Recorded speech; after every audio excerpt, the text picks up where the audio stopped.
Soon after my son was born, I began to reflect on a story I'd heard many years before. It was a story about the power adults hold over children. The stories we tell them, and the stories, like this one, that they are never meant to hear.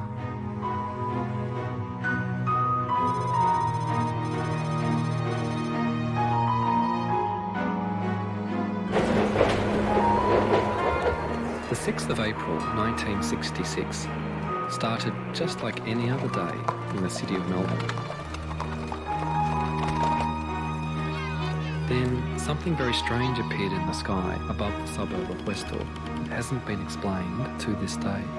This boy come running in and say, Mr.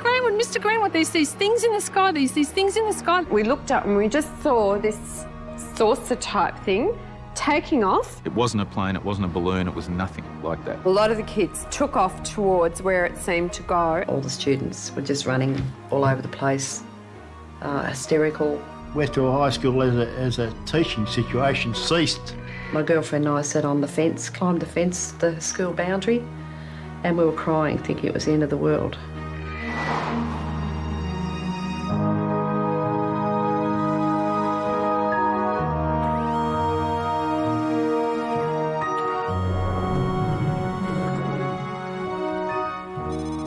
This is a mystery story that has, as its setting, a school. And most of the players were school children. They had this extraordinary experience, which they then tried to share with adults. And a lot of them had a lot of trouble doing that. They were disbelieved, almost stigmatised. I think, like a lot of other people, I just shut up about it because of the ridicule. And it was everybody. You know, you were a kid, you were making it up. So you just be quiet, and in your mind you just think, I know what I saw, and no one's ever going to shake me from that. I know what I saw. I really felt for them as people who had this incredible experience, and yet they haven't been able to make sense of it.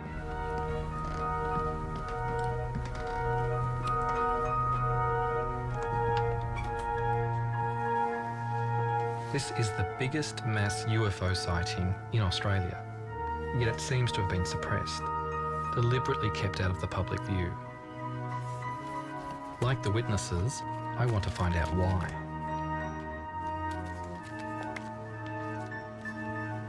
Whatever material was created about this story has simply been buried.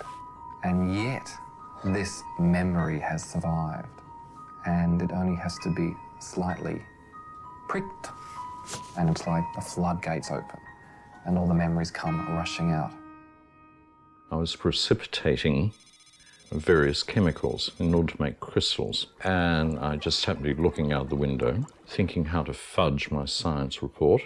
What I saw directly south was something that I'd never seen before. We were out playing sport on the oval. One of the kids yelled out, look up in the sky, you know, it's flying saucers. And I remember we all looked up, and it really was a flying saucer. I mean, from what you imagine, a flying saucer, it was a round silver disc, and it seemed to be very low over the school. And I remember kids screaming and running inside. This student came in, was hysterical, leaned up against a sliding door, screaming, there's a flying saucer in the oval. And of course, everybody started to head towards the door, and the teacher said, sit down, it's not recess yet. And a few minutes later, the bell went off. Everyone started moving, like a whole lot of zebras being terrified by crocodiles. I went where the herd went.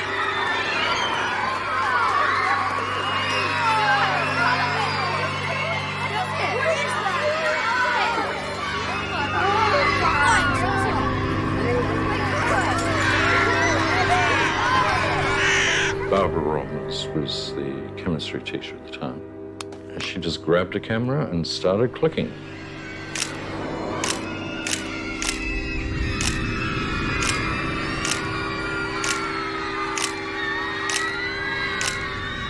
Went into the staff room. Because I knew I wouldn't have a chance to have a cup of tea any other time, I went to get a cup of tea. And then because I was a smoker, and this is something that has stayed with me for 42 years. Yes. I lit up a cigarette, and so I don't know how much I delayed before I went outside. Everyone just took off out into the oval. In time to see it lifting off from the oval, it was probably, I don't know, 50 feet or more in the air at that stage. I see Andrew Greenwood, the science teacher, coming towards me, and he said, "Did you see it? Did you see it?" And he pointed up in the air, and I said, "No, see what?" I have a very, very clear picture of him, and I remember almost exactly what he said. And he said it was up in the sky, it moved at incredible speeds, it hovered, it seemed to go away, and there seemed to be light planes. He thought Cessnas he thought they were actually checking it out from the Melbourne airport. Yes. And they were circling around it. Sort of stopped dead, and stopped dead in the air, and then it just sort of started descending straight down. And I'd say it got down about halfway up that gum tree or above the goalpost and sat there for a while, and then it just sort of lifted straight up and then just took straight off. This thing went down behind the trees, then it came up. It was like it had become aware of these planes coming in, and it just went woof and just left them like they were standing still. And then it went across to an area called the Grange, which was a bit of a pine plantation behind the school.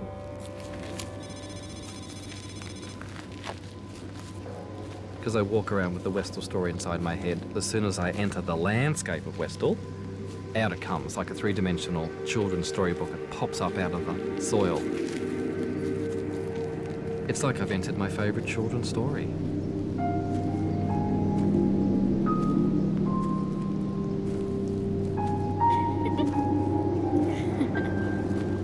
The Grange was a special place for Westall students.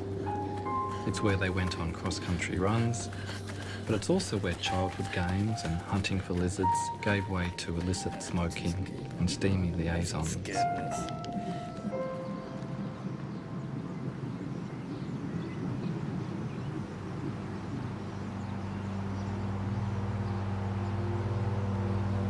Going the wrong way now. Let's be back here.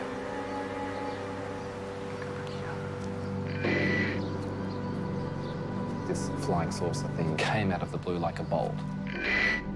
It's intertwined with romping around down at the Grange, out of sight of the school authorities or their parents. It has that sense of being involved with something dangerous or clandestine, and they were part of it.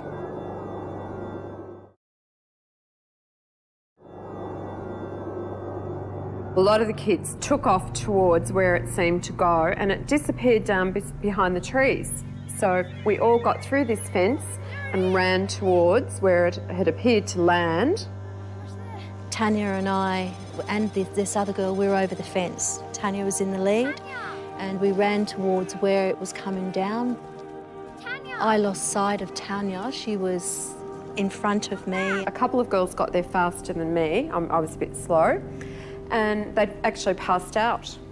And apparently it did land, because when we got there, there was a great big round patch of like flattened yellow, almost burnt, although I'm a bit sketchy on that. I can't remember if it was really burnt or whether it was just flattened, but it was sort of yellow, and the grass was all flattened in a swirly sort of a pattern.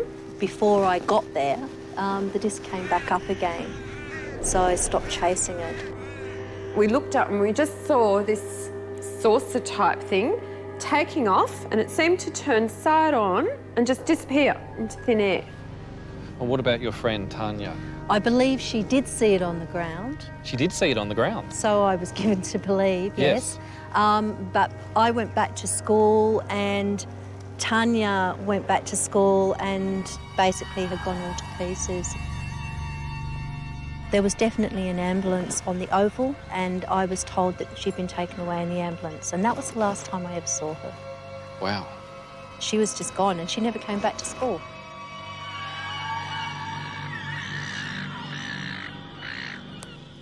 Tanya wasn't the only person who saw the craft on the ground. Before they headed over to the Grange, Victor Zakruzny says 2 objects landed in a grassy paddock where a street is now. All the kids were hanging on the fence there. There's quite a few kids there. It's a high fence, and I got up Got up to the top there and all you could see is two discs, one there and one a bit further away, probably 3 metres apart. I could hear somebody in the background saying, "Stay away, don't jump the fence." And so I said, "Oh, bugger, I'm going over the fence." The craft probably would have been about there. And there was another one set back a bit on an angle, probably just about there. There's a few kids walking around there, and I was the only one on this side. I got up to it to want to touch it, and it was, well, you could feel heat about a metre away coming from. It was pretty warm or hot, and within a minute or so, it just, both of them just lifted up at the same time, about this height. And I seen, oh, that was breathtaking watching that, and then it just gradually lifted up, and then went off towards the pines. I did a rough sketch of it. Wow, look at that. This is the view from underneath. That's like underneath. There's no seams, no joints, it's just smooth metal. Normally an aircraft has sheet metal, pipe rivets, or all that sort of stuff there. This looked like come out of a mould or something like that, all one smooth piece of metal. It was just incredible. It's just something like you see in the movies. But this is more than just cinema. If we look at the possibilities for this story, they are extraordinary. We're talking about the possibility of life coming from another place and just appearing one day in their midst, and then leaving again and leaving everybody with so many questions, but with a new openness to the beyond. If I'd been at Westall on that day, I would like to have raced after that flying saucer and gotten so close to it, to have held it in my hands. But the adults at Westall High School saw it differently. That afternoon, our principal called a special assembly and told us all not to talk about it. All I know is the whole school was told off. The headmaster says, "Oh, you kids are nuts. It's a weather balloon. Don't talk about it." I was prepped to tell the students that what they'd seen didn't exist.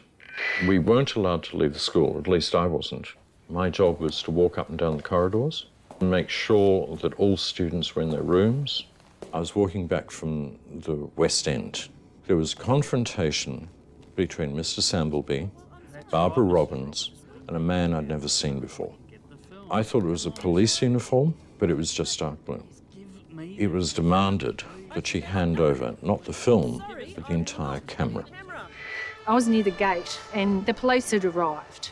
There were journalists outside. The police had been called in to keep the journalists away. We were told that we weren't allowed to speak to the media in school grounds.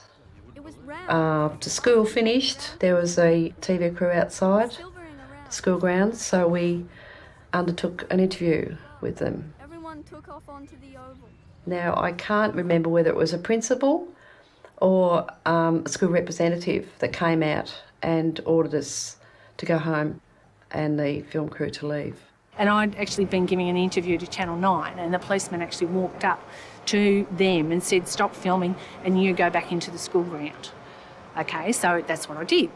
I was 12 and a half years old. Because I was a mischievous sort of person, I was always getting into trouble. I had detention for actually appearing on the show, and then I got detention again at a later date after my picture and story was in the Dandenong Journal.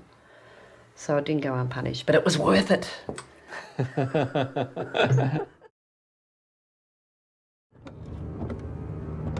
I now had two new leads to follow, Channel 9 and the Dandenong Journal. I rang Channel 9 first. They searched for a flying saucer story, and there it was.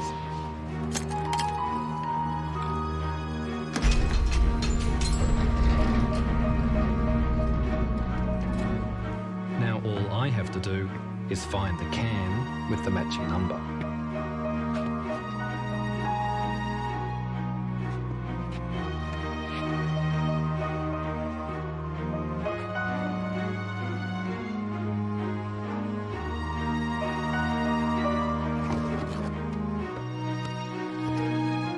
But oddly, there was nothing there.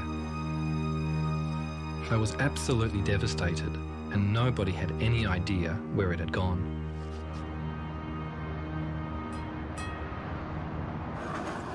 It's very frustrating, but the good news is the Dandenong Journal does still exist, and I'm told it's here in the library.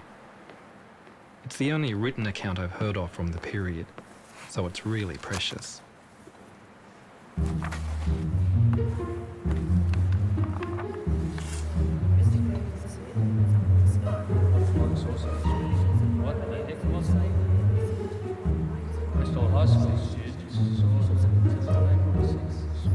Something obviously happened. Some people apparently didn't want the kids talking about it, and that raises all sorts of questions. Why couldn't it have been discussed? Why couldn't it have been talked about openly? And why couldn't anybody find any more information about what it was? The headmaster, Frank Sambleby, is a key part of the story. He's passed away, but I hope his children, Max and Gail, can shed some light on his behaviour. Hello, Shane here. Anybody home? Hello. How are you? I'm good. How are you? Max? Nice to meet Hi. you. Nice to meet you. Thank you very much. Thank you. He played 50 games for the Hawthorn Football Club. He was a half-back flanker, and in those days, half-back flankers ran in straight lines, and that's what he did. He was pretty black and white, and he had a very strong sense of right and wrong, and yeah, if it didn't fit in with what he believed, then yeah, he found it quite difficult. And this thing would have been seen as something that was disrupting the smooth operation of the school. And he would have been a sceptic as well. I mean, he didn't believe in supernatural things. He believed in the real life, didn't he? You know, when we were kids, there was a picture on the wall of a Roman soldier standing, holding his spear, and the lava was all falling down from Pompeii, and people in the background were all crouching and running. And Dad said, see, he's standing there doing his duty. And, you know, that, I mean, as children, we had to learn that discipline was important, respect, all those things, all the old values. And, yeah, he found it really hard as things changed he was pretty judgmental. There was plenty for Frank Sambleby to be judgmental about. In the 1960s, rebellion at home and on the streets brought many young people into conflict with the establishment. Schools were run like the military, and teachers demanded respect and obedience. Westall High was no exception. I tried to contact some of the teachers, but many have passed away. As far as I know, only the science teacher, Andrew Greenwood, saw the object in the air. Although he's spoken with me privately, he refuses to go on the public record. Several teachers dismissed the whole thing as mass hysteria. The response left students feeling confused and conflicted. Some are still searching for answers.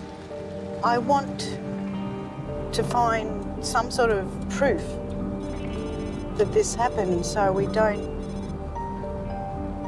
keep on, you know, getting called silly people. And, you know, no one's ever wanted to know the details before. They just think I'm stupid, and, you know, they don't want to know the story. I said, I've seen UFOs or flying saucers, and they say, yeah, sure. What drugs were you on that day? And, you know, I was 13 years old. I was at school in the daytime. I wasn't on any drugs.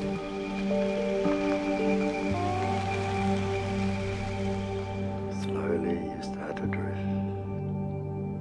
I'd like you to visualize the area that we've discussed before. You're in the classroom. You're with Mr. Greenwood, who was the teacher there. There's a little fella comes running around and says, there, flying saucers outside, flying saucers outside.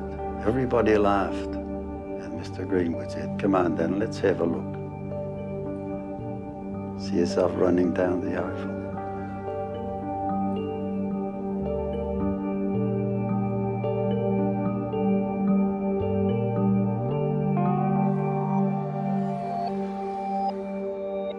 We're all affected by our experiences that aren't ever properly acknowledged or accepted.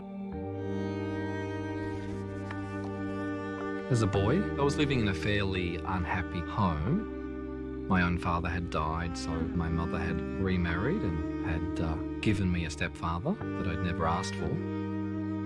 I was quite powerless, and no one really seemed to understand what I was experiencing as a child. I never really had anyone talk to me about it.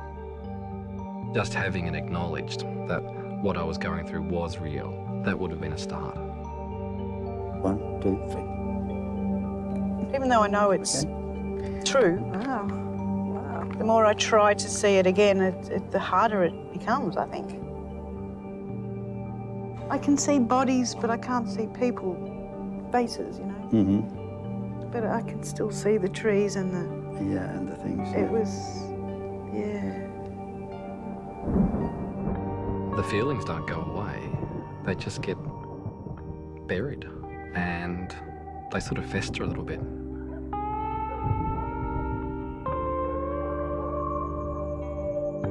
I saw the classroom for the first time, and then I saw heads bobbing, walking across the oval towards the end of the school ground, and then there they were. Still not 100% clear, but I know what they are. They're UFOs. If they were UFOs, there should be people around the area who can corroborate what the students saw. A headmaster might be able to shut down a high school, but surely not a whole suburb. Within days of delivering my flyers, I'm contacted by a new witness, Paul Smith, who used to work on a property next door to the Grange. We were loading up for market, and as we were pulling the carrots up, I looked up and I was facing the object in the sky, and I just thought, oh, somebody's got some way of projecting a film of something into the sky. I didn't believe that it was really happening. But my boss turned around and he saw it, and we stood there looking at it for several minutes. A few moments later, the children came over from the high school and they noticed us, they saw us, and they sort of took a while to make up their mind whether they would come onto the property, realising it's private property. Yes. And they decided they'd come in anyway, and they did. They ran straight over the market garden, and they crossed and walked down here to this corner. After a while, trucks turned up with, it looked like army trucks. Right. And there would have been about 20 guys got out. About how long after the object had vanished in the trees? Oh, I think it was only 20 minutes, which is not a long time. How did you know they were from the army? Well, they were khaki-coloured trucks, the covered in patches, you know, sort of that they to hide, you know. Like camouflage? Camouflage truck, yeah. And it was the long ones that carried quite a few people, and a couple of jeeps. So a couple of trucks, and a couple jeeps. of jeeps, and about 20 men in uniforms? Yeah. And the uniforms were what sort of uniforms? Just khaki-coloured uniform. Just khaki? Yeah. No other, don't remember any other sort of... Not that I can remember, no. Colours or... No. I went looking for a military expert. If the army was able to turn up in just 20 minutes, where could they possibly have come from? It's quite evident that there was no deployable troops available in Melbourne at the time. The main units were all logistic, the supply battalions and so forth at places like Broadmeadows. There were lots of citizen military forces, today's equivalent of the Army Reserve, part-time units, but they couldn't have responded so rapidly, and nor could they have responded in such a large number. I've come to the conclusion that the first people to respond to the incident at Westall would have been civilians of some sort, quasi-civilians, probably working for defence and probably wearing the sort of work dress that civilians working for, say, the Department of Supply, say, the research and development establishments of the period, the sort of work dress that those personnel wore. I discovered that other people in uniform were seen in the area on the day of the sighting. Les Medju went to the Grange with his younger sister, but they saw what seemed to be a different unit. We hid behind this tree, but fortunately this tree, the branches came down to the ground. Here we are, crouched down on our knees, and we can only look every so often as this tractor came around. He was on guard duty. This was a farmer who's decided to help out. We observed 2 army trucks, 2 men in the camouflage, and 2 men in blue uniforms. We better cover this area. And it appeared that a soldier was using a metal mine detector. He's walking around sweeping back and forth. Keep down. They'll see The next time I see them, they turned and they started kicking violently at the ground. The 2 officers decide then, time to come back. They come back to the truck and they were gone, and then we could enter the paddock. We had no idea what we'd all walked into. We didn't know what those army men were doing, and all I can say, it was just, what is this?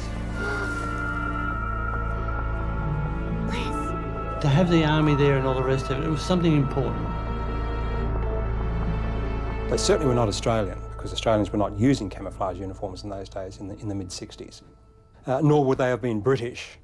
But the description of the uniforms certainly matches those worn by the United States Air Force in the mid-1960s.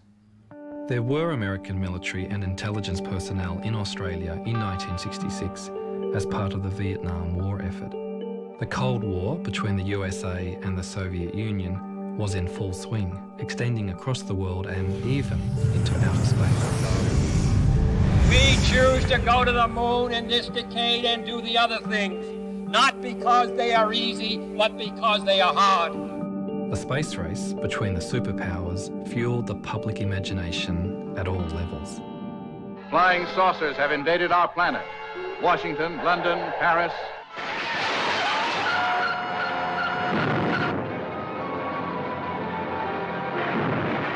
The fascination with flying saucers persisted all over the world. Australia was no exception. Well, so far, I haven't seen anything even vaguely resembling a flying saucer or even a flying cigar. But thousands of people, in fact millions, do believe they exist. What do you think they are? They are real, anyway. They come from the other planets. Some of them might come from the centre of the Earth. I haven't seen one close up yet. This is what I'm looking forward to one day. You took a step towards the figures and the object. We used to invite people who reported sightings to talk about the experience, because if the sighting was a dramatic one, they would feel, I just need to talk to somebody. But if I discuss it with my friends, they say, what have you been drinking? But they needed to talk to somebody who would take them seriously. Although society members tried to investigate at Westall, they came up against a wall of silence. All they can now find in their files is a couple of photographs and a sighting report filled in at the time by one of my student witnesses, Joy Tai. They also went to Moorabbin Airport to look for the pilots of the aircraft that apparently chased the UFO, but nobody came forward. I decided to do my own investigation. I contacted a retired air traffic controller to find out how a UFO and several light planes could fly so close to each other without a report being made. Who was responsible for controlling the airspace?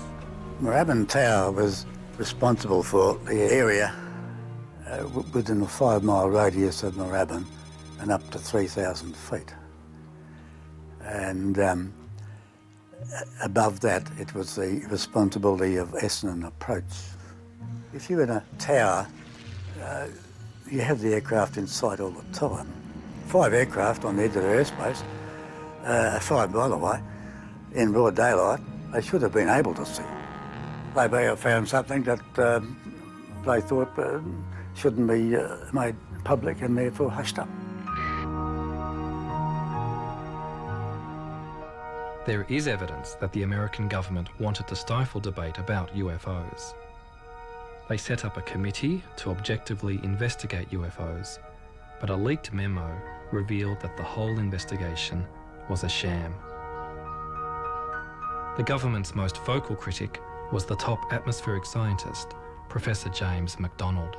Why has the government taken this attitude, in your opinion? As a result of the extremely heavy wave of sightings in 1952, the CIA and Air Force became so concerned over the sheer number of reports that were tying up American intelligence channels that they wanted to get this signal out of the system, asked the Air Force, the CIA asked the Air Force for a debunking policy. The literal wording was to debunk the flying saucers, to decrease public interest in the UFOs. Regulations were promulgated very shortly that made it a crime, punishable with, I think it's $10,000 fine and or 10 years in prison to release any information at airbase level on UFOs. And as a result of that, nothing resembling any scientific investigation has been going on in the past 15 years. In Australia, we followed the American policy of ridiculing UFOs, so I started searching for other sightings that might have happened around the same time as Westall. I discovered that 4 days before Westall, a witness took a photo from his backyard in Melbourne that matched descriptions of the object above Westall.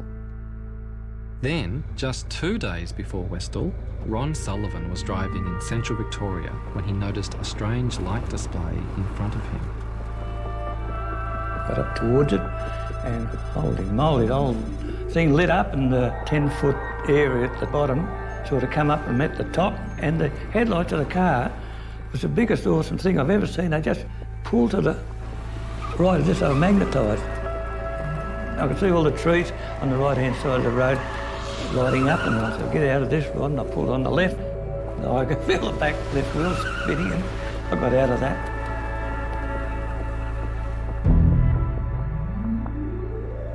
Ron only reported the incident after he heard that a young man died when his car collided with the same tree Ron had narrowly missed 2 days earlier. A couple of people from government departments came and visited me. I know one was from the Air Force. They looked at the car, just walked around. I said, well, let's know what you find out. And they said, yeah, we will, Mr. Sullivan. Never heard any more about it. When I checked out the Royal Australian Air Force's list of UFO sightings for 1966, none of these cases were mentioned, though we know they investigated them. It took 16 years for records to be made available to UFO researchers. They knew what I wanted to look for, and when I arrived, there was a body of files there that consisted of a couple of very large postal sacks. I kept requesting more and more files, and ultimately I got to a point where I examined a continuity of files that satisfied me that I was seeing a comprehensive picture of the RWF investigation at that time. I had a shopping list of things that I was focused on, and one of the key cases that I wanted to find out about was the Westall case. And surprising, with the rest of the shopping list I was fairly successful, but the Westall case, given that there seemed to be literally at least hundreds of people involved with it that had media attention at the time, there appeared to be evidence that there was a military investigation at the time. There was no Westall file.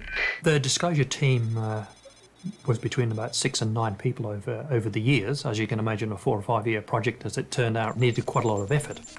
Literally was looking through hundreds and hundreds of file titles, maybe even thousands in the end. Along the way, we were always looking for files on the Westall incident from '66.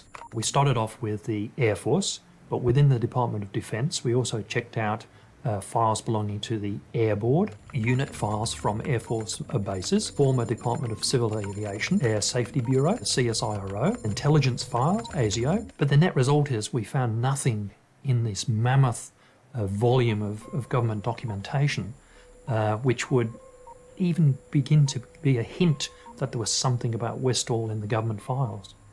So amazingly, we drew a blank.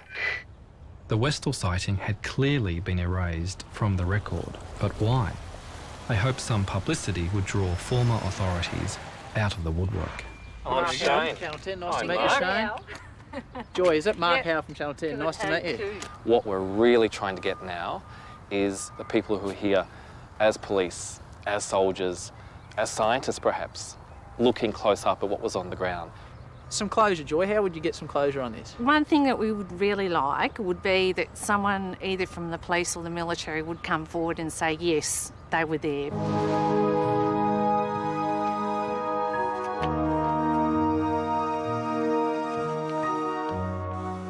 Nobody from the authorities contacted me, but another witness did. Kevin Hurley saw the circles at the Grange on the day of the sighting and went back the next day for another look. Then when we came to the area where we'd gone through the paddock, yes, there was the Air Force of the Army, a whole group of them there, stopping us from going through into the paddock. Don't come near this in this area, and we just headed off back home. And did they give you any reason No. why you couldn't come through? No, there were vehicles on the paddock, and they had some sort of instrument which at the time I thought looked like Geiger counters. The strong memory I've got is what happened after that. About a week later, I decided to go back again to have another look. As soon as we got down to where the paddock started, all the grass had been cut, which was quite disturbing. Wow. So then we walked through that area to where the circles were, and when we got into the area where the circles were previously, the whole area had been burnt, destroying all evidence. You asked me whether an R&D establishment would destroy evidence. Yes, of course they would. Bearing in mind that in the 1960s, Australia had great success financially with some of their pilotless target aircraft. Information related to some of these sorts of projects, if it was to be released to the wrong party, then it would have very adverse effects on Australia from a financial point of view. Any surviving documentation would be in Defence Central somewhere, but also probably overseas with the Allied. There may even not be anything left in Australia, because bearing in mind it would have been very highly classified and could well have been destroyed, as so much of that sort of record is after a period of time. So it's no wonder that I haven't unearthed any official records on Westall, but it's clear the authorities had something to hide. Just got called into the gymnasium, and then these people spoke, and you know, they just sort of said, oh, well, what you saw was sort of an experimental thing, and you know, we just don't want anyone talking about it or it going any further. So How many people were there that came, and do you remember? I think there was 5, from memory. And they were they men and women, or? Yeah, I think there was 3 men and 2 women, from memory. So I'm not 100%. Sure. And do you remember if they were wearing uniforms? Some of them were in uniforms? No, they're just in plain suits. And in suits? Yeah. And did they explain where they were from, who they were? No, not really. Just a couple of the teachers said afterwards they're from one of these experimental mobs to do with the armed forces and stuff like that, and that was sort of the end of it. It had to have been something that we were working on, and we knew all about it. We were in on it, even though we mightn't have known the detail. To have responded, that's one of the... That really, to my way of thinking, that's the key, is the fact that we whoever it was, the authorities, responded so rapidly. Now, they must have just about been sitting on the trucks with the engine going. And perhaps they were. Perhaps they'd received technical intelligence that there was something going wrong with this experimental craft, and they weren't sure where it was going to land, but they were ready to go get it as soon as it did land. It sounds like a rational, logical explanation, but it needs then to be supported with evidence. If you think about how the people described the shape of it, the speed, the manoeuvres that it made, there's nothing around today that comes close to that. The final proof might be, for example, getting a piece of the flying saucer and examining it, subjecting to scientific examination, and finding that it's of an element that is not manufactured on Earth. Now, that would maybe be the final proof. We haven't got that. So we're still at the circumstantial evidence stage, and whether that leads you to say, well, these are from outer space, they're interplanetary spaceships, or not, is a philosophical question. It's a question of what you yourself feel is proof. A yellow sign. I crave the proof that can be held in my hands and touched and smelled and measured. But I think we need to make room for a little mystery in our lives as well. I reckon somewhere in this area I believe truth can exist without proof of it, and I see a real truth in the stories and memories of the witnesses, We're probably even if it doesn't answer the question, what was it that flew over Westall? what I saw, I believe, is what a flying saucer has left behind. Professor James McDonald looked for proof in statistical data. His research brought him to Australia a year after the Westall sighting. I'd ordered some of his papers from Arizona University, hoping to find something about Westall. Wow, what is all this? There's a lot of stuff here. James McDonald's journal. His trip to Melbourne. There'll be stuff in here about Westall. Has to be.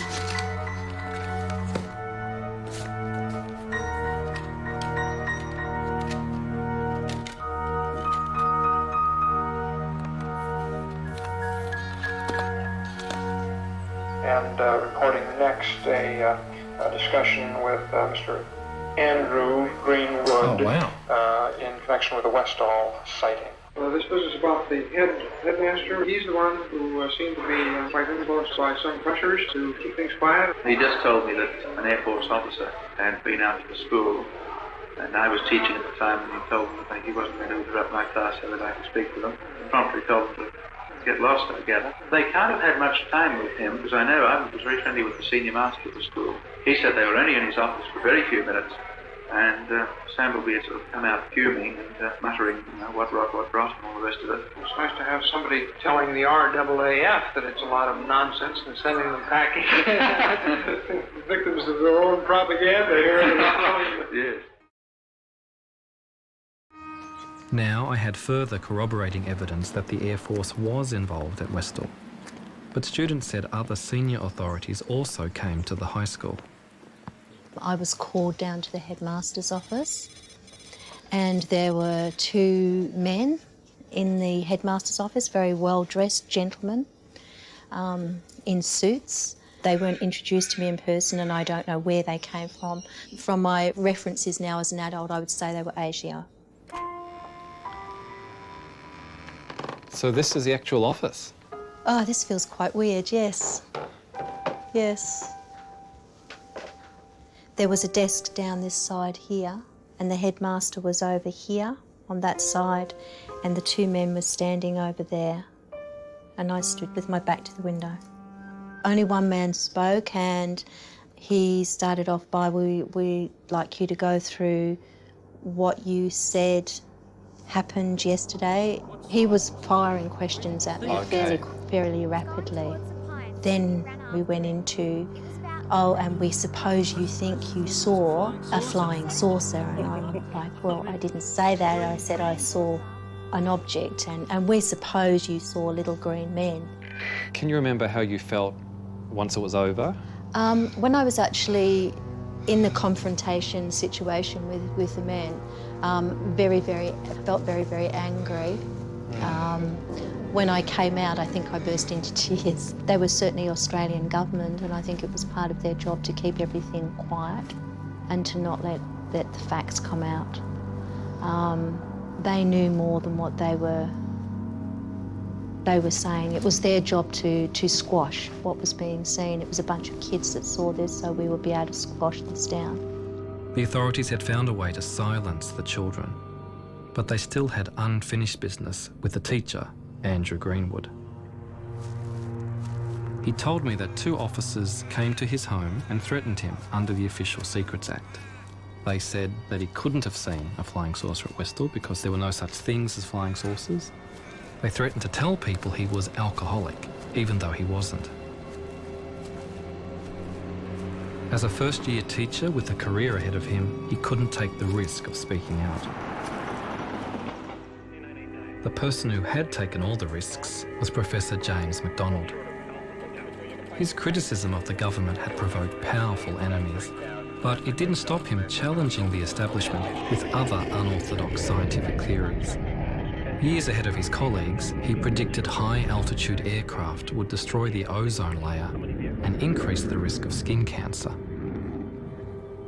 He was invited to address the US Congress, but during his testimony, a congressman made an opportunistic attack.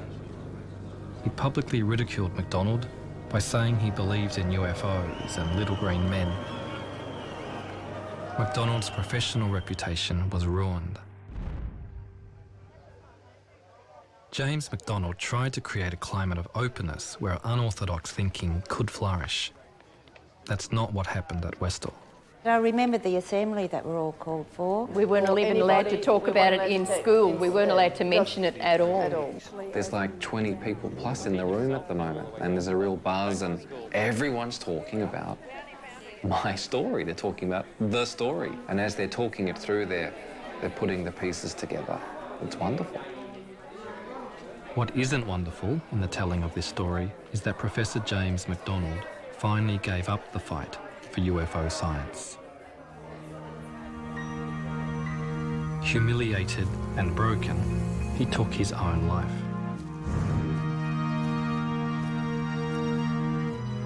MacDonald's suicide played on my mind. I began to think about weapons of mass destruction and global warming, where other brave scientists spoke out and were quickly shut down. I want my son to grow up in a world where it's possible to discuss and investigate even the craziest ideas without fear of ridicule or punishment.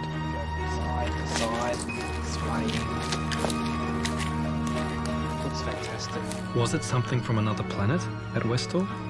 It certainly flew, as if it was.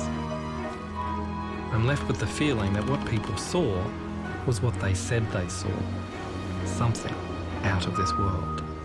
All I knew was what I saw, and it definitely was not any aircraft of the day by any stretch of the imagination, and it certainly was not a weather balloon. It still would take me to my grave. What the hell was that? It was amazing, and something that I've never forgotten. But you just sort of had it stored in the back of your mind because a lot of people are sceptical. The fact that they can travel so fast and that they've been spotted all over the world, landings and very similar stories of these patches of flattened grass or burnt grass. I personally believe that there is something going on somewhere else.